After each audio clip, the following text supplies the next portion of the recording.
The federal government is interested in having Plum Island, which is right out there, become the site for the most dangerous level of biological research. The Department of Homeland Security, which manages the island, is looking at it as the location for a new national bio and agro-defense facility. This despite the problems for more than 50 years with the Plum Island Animal Disease Center already located on Plum Island. The new facility would operate at BioSafety Level-4, the highest danger level for biological research. The way the federal government defines it, it involves research into diseases that affect both people and animals for which there are no vaccines or cures.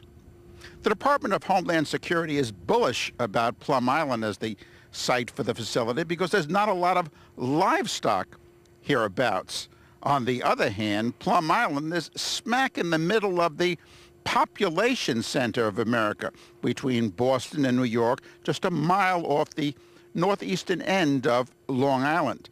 And there are plenty of people here. Organization, I wish to express our firm opposition to the construction of the National Agro-Biodefense Facility at Plum Island. Just for the record, Group for the East End is a professionally staffed conservation, advocacy, and education organization dedicated to the protection of Eastern Long Island's fragile and diverse environment. To begin, the landscape that existed at the time Plum Island was open in the early 1950s has changed dramatically. The population of Suffolk County has grown 450%. To begin with water consumption and quality, the upgrade will require the consumption of more than 36 million gallons of water per year. The present water consumption is 17 million gallons per year. The 12 freshwater supply wells that draw from Plum Island are already limited in their capacity by the New York State Department of Environmental Conservation to help manage the known risk of saltwater intrusion. The installation of the proposed facility would trigger an EPA review to ensure that groundwater is not endangered. We do not believe that the DEIS fully investigated the long-term implications of sustained water consumption on Plum Island's limited freshwater aquifers. To move on to air quality, the DEIS points out that the facility will likely produce something on the order of another 140 tons of combined air pollutants each year and every year for the life of the facility. Our region is already a non-attainment area, and we do not feel that this is a prudent proposal. We do not believe that the DEIS adequately reflected the scope of the potential air quality impacts as they relate to the specific policy objectives of our region. To move on to wastewater, the DEIS points out that the facility would likely produce as much as 50,000 to 125,000 gallons per day of treated sewage that will have to empty out into the Sound, or a sewage treatment facility will need to be constructed. I'm here just as an individual and a taxpayer.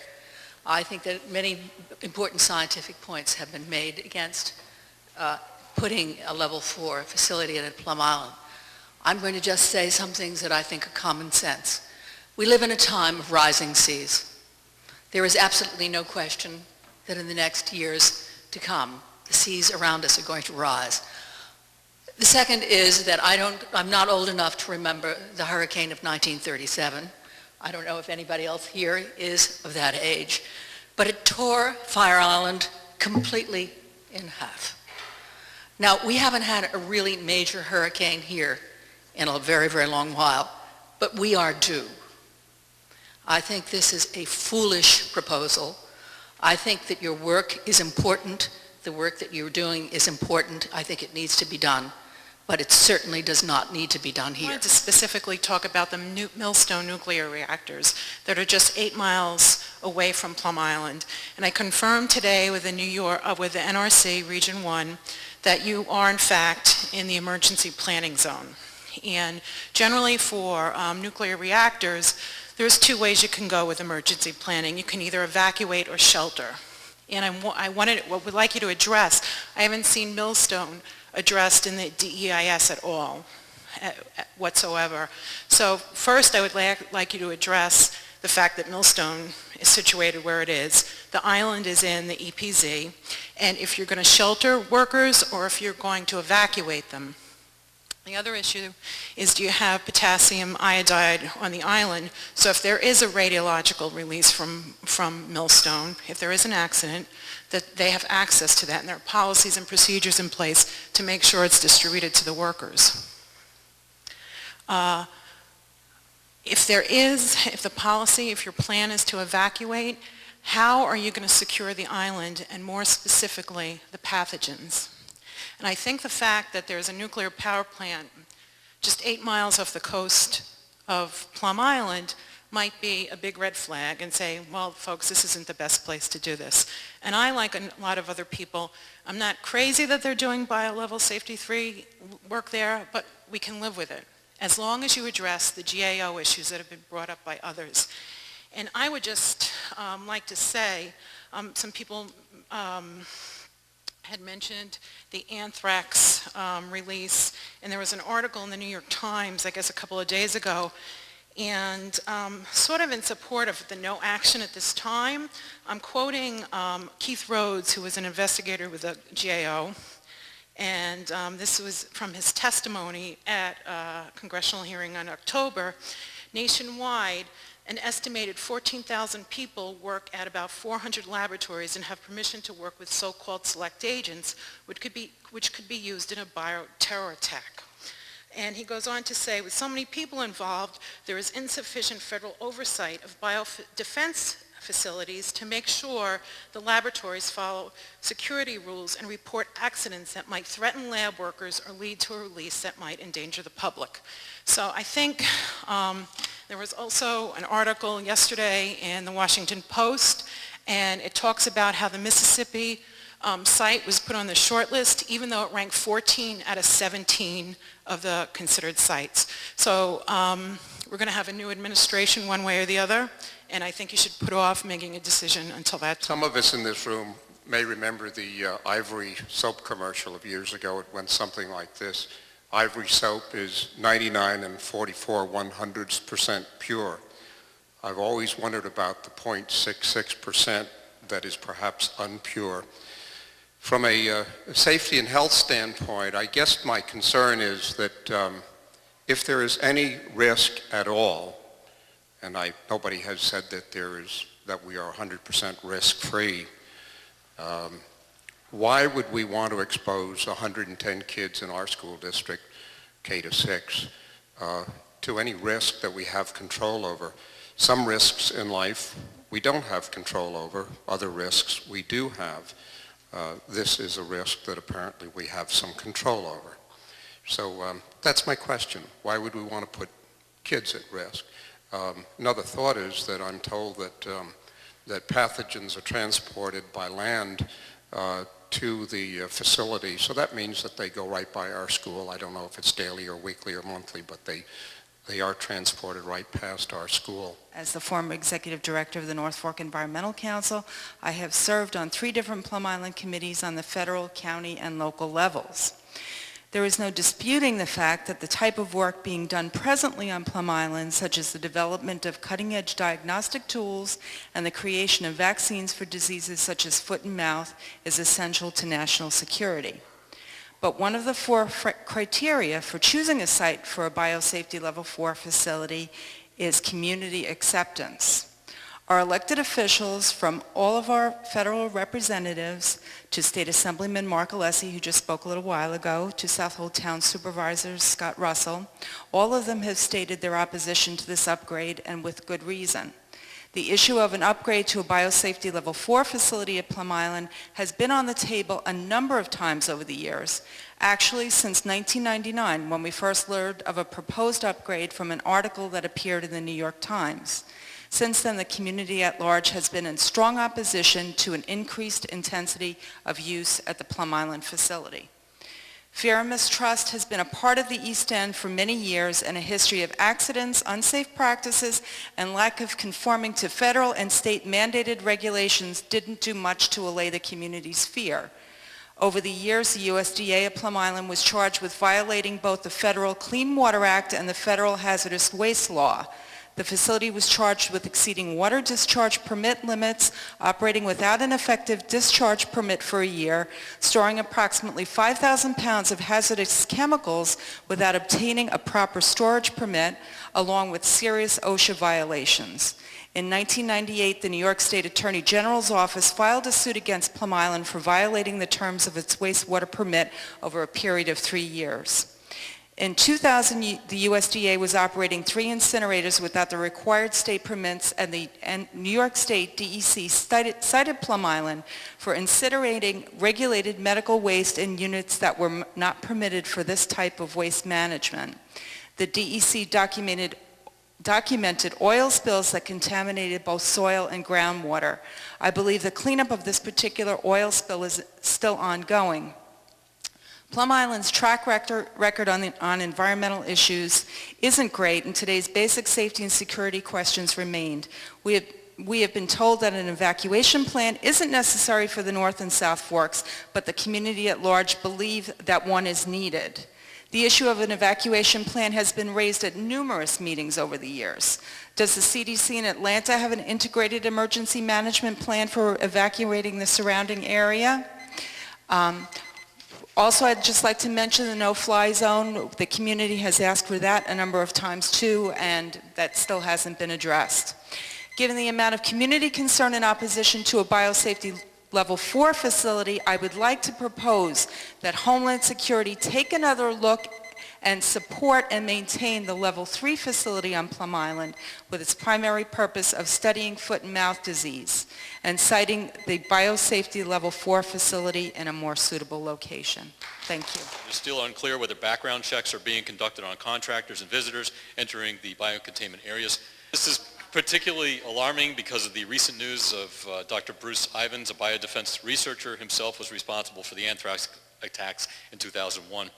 According to the GAO report, the USDA had no procedure, referring back to 2003, for ensuring that contractors and visitors entering the biocontainment areas did not have criminal backgrounds.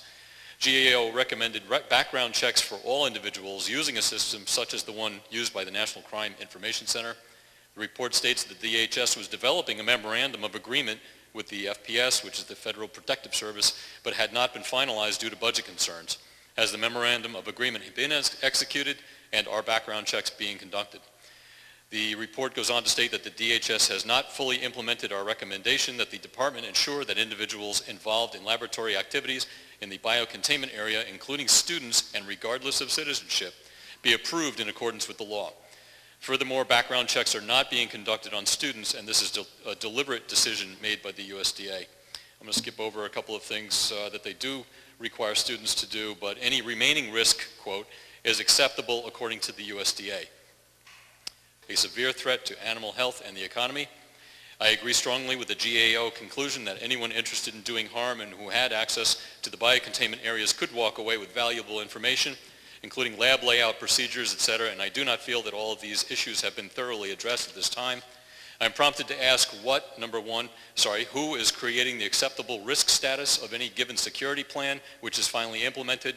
And number 2, what, if any, directives or legal consequences are in place to guarantee compliance with the GAO security recommendations, whether or not the facility goes to BSL-4? As a former director, do you think it's okay for Plum Island to be a BSL-4 facility?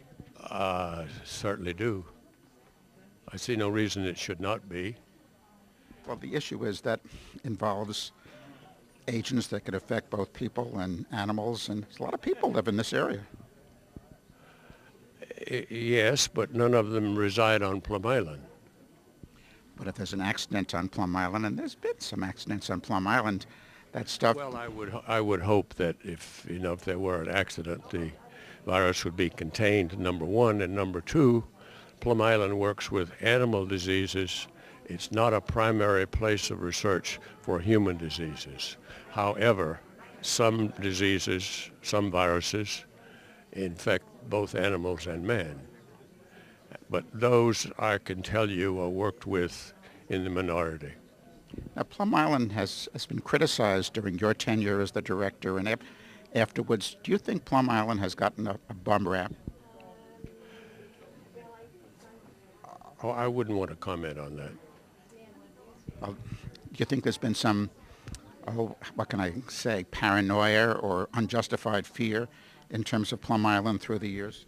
Well, I think there's an unjustified uneasiness about possibility of pathogens which are infectious for man, getting from the island to let's say Long Island. However, you must consider that Plum Island is a facility for research on animal diseases, not human diseases. Research on human diseases, including those which are P4, are done at CDC in Atlanta, in the middle of the town of Atlanta, across the street from a motel where I have been a frequent guest. Do you ever open the windows at that motel, Doctor? The rooms were air conditioned. In any event, you feel it's a perhaps safer facility for a BSL-4? I think it's the safest facility of all of those which they're considering. I mean, they're considering... Not that I have visited those other 5, but I have read about them, and I feel that from what I have read, Plum Island is by far the safest facility. Why? Because it's not in a livestock area. But it's not in a livestock area, but it's in an area, well, between Boston and New York, the population center of America. But Plum Island doesn't work with human diseases. Plum Island works with animal diseases. But if it's BSL-4, it would work with diseases that affect both animals and people. Well, I don't share your concern for the safety. I think it's the proper place for Homeland Security to build their new facility. Supervisor, what do you think about Plum Island becoming a BioSafety Level-4 facility? I'm against it. I'm certainly supportive of the island in its current format with its current charge and mission as a Bio-3 facility. A Bio-4 facility, that's not the right location for it. We're next to a metropolitan area. The idea of pathogens that have the overwhelming consequences to human population shouldn't be tolerated near a metropolitan area.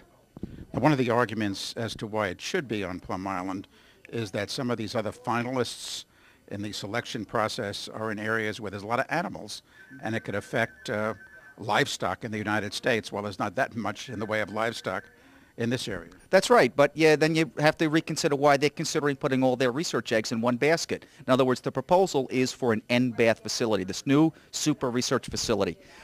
It makes no more sense locating human pathogens on Plum Island than it would to locate hoof and mouth disease in the middle of the cattle population of Texas. That's the proposal that's on the table, is to put all their research eggs in one basket. I'm against that. I haven't seen anything that's environmentally or economically or even science-driven that would suggest that's a good idea. They have separate facilities pursuing separate missions. I think that's worked well historically. If the Department of Homeland Security, with a mandate to deal with security, says, no, Plum Island is the choice, and President Bush signs off on that before he leaves office, which appears to be the plan in this selection process, what can be done? I don't know if that's the plan or not. I'm a little bit more optimistic than that. I do think they'll have a process that'll try to find a finalist. I hopefully, in a coming new administration, like to see the whole prospect and idea of an NBATH go away. I don't think it's needed nationally. So. Well, I mean, not necessarily he's signing off on Plum Island, that could occur, but signing off on one of the 6 finalists. You think it's not going to happen in coming months, as the Department of Homeland Security indicates? I hope not. Any federal official I've talked to indicates to me that might not, hopefully will not be the scenario. Of course, if Plum Island is picked and our hand gets forced, we'll pursue what options we can to stop it. And let me just be a devil's advocate. On these issues of protecting our livestock, protecting against bioterrorism, I mean, all parts of the country are supposed to do their part. That's right. What's your argument in terms of your area of Long Island maybe not doing its part? No, we're doing our part. Plum Island has been a neighbor of ours for 50 years. They serve a vital role. It's still important to this country. It's important to this world. I'm a proud host of Plum Island as a facility in my town. I'm a proud host of their history here. But as a Bio-3 facility, it still serves a vital role. I think it needs to be invested in, and its role expanded under the aegis of a Bio-3 facility. But Bio-4 is just a line that shouldn't be crossed. That's off the table for me, yes. State Senator Ken Lavelle, how do you feel about the Plum Island facility being upgraded to BioSafety Level-4? Yeah. here we go again, and we've always been opposed to it. I've been opposed to it. Community has been opposed to it. Today we've listened to Plum Island people talk about what they do at level 3, and I'm leaving with some concerns at level 3. We get to level 4, I don't believe there will be an elected official that would support level 4, but I'm speaking for myself and I'm opposed. What are your issues with level 4? Why are you against it? Well, I think, we're dealing with very, very serious things. Whether we're talking about Shoreham or other kinds of issues, we are an island, and evacuation, it becomes very, very important. We have an aquifer that we're trying to protect. There are issues about things possibility getting into our water. We've heard today about different things emitted into the atmosphere, even though they're burned at extreme heats. So I think there are a lot of concerns for people in a more populated area. Level 4, it would seem to me, would be acceptable in areas where you literally have lots of miles between the facility and the people. So I don't think this is a good fit for level 4. The proposed upgrade to BioSafety Level-4 of your facility would change it a lot, wouldn't it? Well, basically they're going through a process right now with 6 sites, and they would build a brand new facility, not the facility that we're currently in. So if Plum Island was selected among those 6 facilities, they would build an entirely new laboratory at Plum Island. Now, as I understand BioSafety Level-4, it involves diseases that affect both animals and humans for which there are no cures or vaccines? What you have to understand about biosafety levels is there's 4 different levels. We currently operate under 3 of them at Plum Island right now, and what they're all about is protecting the scientist. And so if we have an unknown agent come in, or we don't know, or we have one come in that kills animals and humans, a biosafety level 4 gives us the ability to protect our scientists. And as we know, emerging pathogens, new diseases coming up, a biosafety 4 would give us the capability to send in a scientist that was reported with an agent that killed people and animals. They could study that. And the scientist would work in sort of like spacesuit-like garb? The scientist could choose to either work with a glove box, where you have an enclosed glove box where you go into the facility and stick your hands in and manipulate the sample, or the person could go into a positive pressure suit that they would put on. Now, the Department of Homeland Security seems boosterish on having Plum Island for this facility based on there being not much livestock in this area, while there's a lot of livestock in the sites of the other 5 finalists. On the other hand, if some of these diseases also affect people too, and they're serious, life-threatening diseases with no known cures or vaccines, and there's so many people in this area, I mean, just consider the megalopolis between Boston and New York, and here's Plum Island right in the middle. Don't you think Plum Island might be a risky place for a biosafety level 4 facility? I think that Plum Island provides some additional security for diseases such as foot and mouth disease that are transmitted by aerosol, but I think it demonstrates by CDC being in the middle of Atlanta that you can operate these biosafety level 4 labs safely in an environment, because technology is today that you can remove these viruses and bacteria and other agents with the technology that we have in our new laboratories. Technology's improved a lot since Plum Island was first built 54 years ago. In the draft environmental impact statement, the Department of Homeland Security says that accidents will happen. No matter what efforts are made to prevent them, they'll occur. Do you agree with that? The thing about it is that there's always risk in any operation. But what you do in a facility like Plum Island, if you look at our facility right now, we have a box within a box within a box. And it all comes down to people training in a facility. And so if you build the right facility, and you have redundancies in your security and with your safety, and you have the right people hired and they're trained, as you can see our people are trained here today on the simple process of shipping a sample, you can operate safely. And what you have to remember is that these facilities are not the risk to the community. The risk is to the scientists working inside them. It's just like a hospital. You can have people that go to the hospital and they can have deadly flu, and they can be in isolation in the hospital, but they're no threat to the people down the block. We live, however, in an age of terrorism. And here is Plum Island, a very exposed island in the middle of a lot of marine traffic. I mean, it's, 10 miles or so from New London, a mile and a half off eastern Long Island. A terrorist could rather easily land on that. I mean, I'm not letting out any secret. The General Accountability Office the Government Accountability Office spoke about that potential. Isn't that an issue? The Government Accountability did a report.